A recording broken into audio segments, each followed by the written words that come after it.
শুরুতেই তোমাকে এমন ৩টে উপদেশ দিতে চাই, যা হয়তোবা তোমার জীবনকে পরিবর্তন করে রেখে দেবে।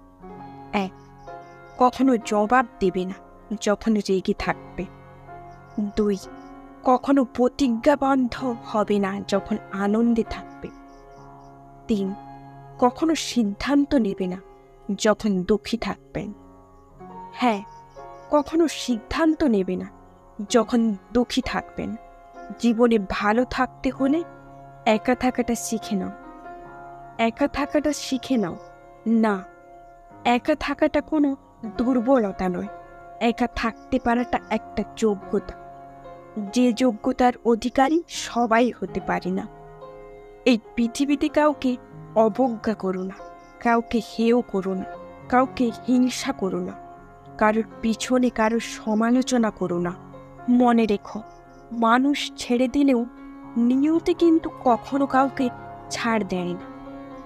কখনো অহংকারী হয়ে ওঠো, কখনো স্বার্থপর হয়ে ওঠো, কখনো কাউকে অসম্মান করো না, কখনো কাউকে বিশ্বাসঘাতকতা করো না। মনে রেখো, সম্পর্ক কিন্তু কখনোই দূরত্ব বা সময় না দেওয়ার কারণে নষ্ট হয় না। সম্পর্ক নষ্ট হয় অহংকার, অসম্মান, স্বার্থপরতা এবং বিশ্বাসঘাতকতার মাধ্যমে। হ্যাঁ, জীবনের টাকা নয়, ব্যবহারটাই সব থেকে বড়। তার কারণ শ্মশান হোক অথবা কবরস্থান, ৪ কোটি টাকা নয়, ৪ জন মানুষ কিন্তু ছাড়তে আসে। আজকাল আমাদের সমাজটা কেন জানি না একটু অন্যরকম হয়ে গিয়েছে। এই সমাজের মানুষগুলো কেন জানি না একটু পাল্টে গিয়েছে। আজকাল আমাদের পোশাকগুলো এতটাই ছোট হয়ে গিয়েছে যে মানুষের মনের থেকে লজ্জাটাই চলে গিয়েছে। আজকাল এ সমাজে কিছু শিক্ষক নিজেদেরকে এতটাই ব্যবসায়ী করে তুলেছে যে সমাজ থেকে শিক্ষা উঠে গিয়েছে। আজকাল মানুষ এতটাই টাকার গোলাম হয়ে গিয়েছে যে মানুষের মনের মনুষ্যত্ব জিনিসটাই উঠে গিয়েছে। হ্যাঁ, পরিবর্তনের প্রয়োজন আছে, আমাদের পরিবর্তনের প্রয়োজন আছে। এ সমাজ পাল্টানোর প্রয়োজন আছে, এ সমাজকে বদলানোর প্রয়োজন আছে। প্রিয় ভাই আমার, ছোট্ট বোনটি আমার, পরিবর্তন করো, নিজের চিন্তা ভাবনাগুলোকে পরিবর্তন করো। মনে রেখো, আজ যদি আমরা আমাদেরকে পরিবর্তন করতে পারি, আমরা নিজেদেরকে পরিবর্তন করতে পারি, তাহলে হয়তোবা কালকের বিশ্বটা এক অন্য রূপ নেবে, হয়তোবা কালকের পৃথিবী এক অন্য রূপ নেবে। এই পৃথিবীর প্রায় প্রতিটা মানুষই সুখের সন্ধানে, এই পৃথিবীর প্রায় প্রতিটা মানুষই অশান্তিকে অ্যাভয়েড করতে চায়, দুশ্চিন্তাকে অ্যাভয়েড করতে চায়, কিন্তু আমরা সঠিক প্রস্থান জেনে উঠতে পারি না, সঠিক প্রস্থান জানি না। মানুষের সাথে একটু কম কথা বলার চেষ্টা করি। হ্যাঁ, মানুষের সাথে একটু কম কথা বলো, দেখবে অর্ধেক অশান্তি এমনিই কমে গিয়েছে। চুপ থাকাটা প্রয়োজন, কম কথা বলাটা প্রয়োজন। দেখবে যখন তুমি কম কথা বলবে, মানুষ তোমার কথার গুরুত্ব দিতে শুরু করবে, মানুষ তোমার কথাটা একটা ভ্যালু দিতে শুরু করবে। তাই প্রিয় ভাই আমার, কম কথা বলা অভ্যাস কর। যতটা কম কথা বলবে, তত সমস্যা থেকে দূরে থাকতে পারবে, ততটা অশান্তি থেকে দূরে থাকতে পারবে, ততটা নিজেকে সুখে রাখতে পারবে, ততটা নিজেকে শান্তিতে রাখতে পারবে। তোমার কাছে একটা অনুরোধ করব, খবরদার কখনো কারোর জন্য নিজেকে পরিবর্তন করো না। যদি কোনোদিন সে ছেড়ে চলে যায়, তাহলে সেদিন আর নিজেকে খুঁজে পাবে না। যদি পরিবর্তন করতেই হয়, তাহলে নিজের জন্য করো, অন্যের জন্য কেন নিজেকে পরিবর্তন করবে? পরিবর্তনটা নিজের জন্য হওয়া চাই, পরিবর্তনটা তোমার ফিউচারের জন্য করো, তোমার ভবিষ্যতের জন্য করো, তোমার কাজের জন্য করো। না, কখনোই অন্যের জন্য নিজেকে পরিবর্তন করতে চেও না। আমি বারবার একটাই কথা বলি যে আমাদের পরিবর্তনের প্রয়োজন আছে। তার কারণ কি জানো?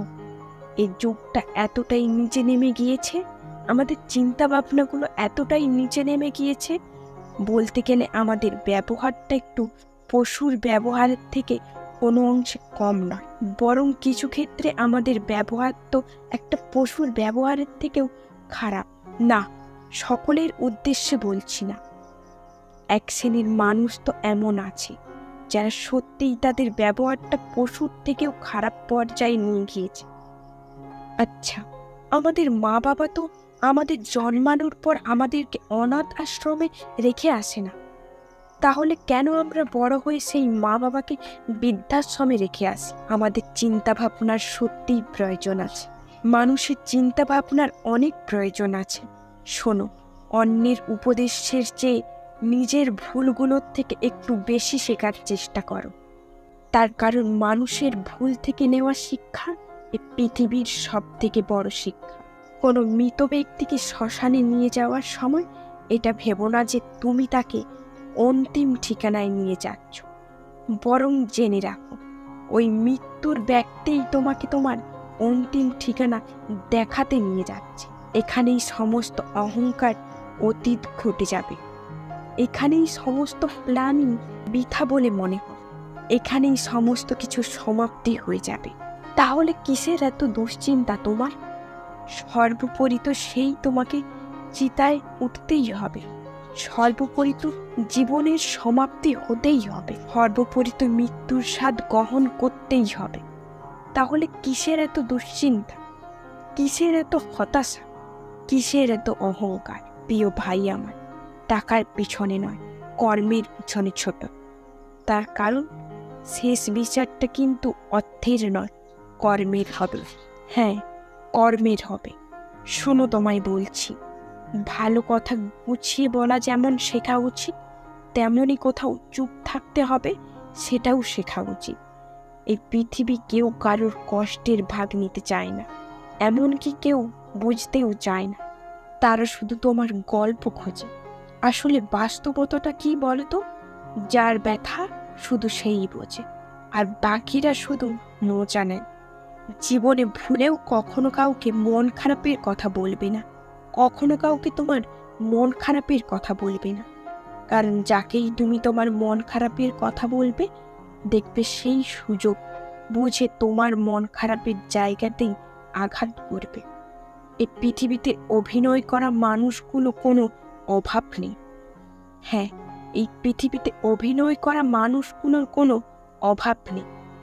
জীবনটা কখনো কোনো বইয়ের সাথে তুলনা করো না। মনে রেখো, বইয়ের অঙ্কের গড় মিলে গেলেও তা একটা সময় পর মেলানো যায়, কিন্তু জীবনের অঙ্ক একবার গড়মিল হয়ে গেলেও তার কারণ শক্তির জোর এই পৃথিবীর সমস্ত কিছু পাওয়া সম্ভব নয়। মনে রেখো, শক্তির জোর যদি সমস্ত কিছু পাওয়া যেত, তাহলে বাঘ কোনোদিনও না খেয়ে থাকতো না, আর চোরাই পাখি কোনোদিনও খাবার পেত না। প্রিয় ভাই আমার, ছোট্ট বোনটি আমার, তিনটি জিনিসের প্রতি একটু সাবধান থাকতে: যোগ্যতা, ভালোবাসা এবং সম্মান। তার কারণ এই তিনটি এমন জিনিস যা একবার চলে গেলে কখনো ফিরে পাওয়া যায় না। যদি যোগ্যতা একবার চলে যায়, তাহলে কখনো ফিরে পাবে না। যদি সম্মান একবার হারিয়ে যায়, তাহলে কখনো ফিরে পাবে না। যদি ভালোবাসার সঠিক মর্যাদা না দিতে পারো, তাহলে হয়তো বা সে ভালোবাসা কখনো ফিরে আসবে না। তাই তিনটি জিনিসের প্রতি একটু সতর্ক থাকো: যোগ্যতা, ভালোবাসা এবং সম্মান।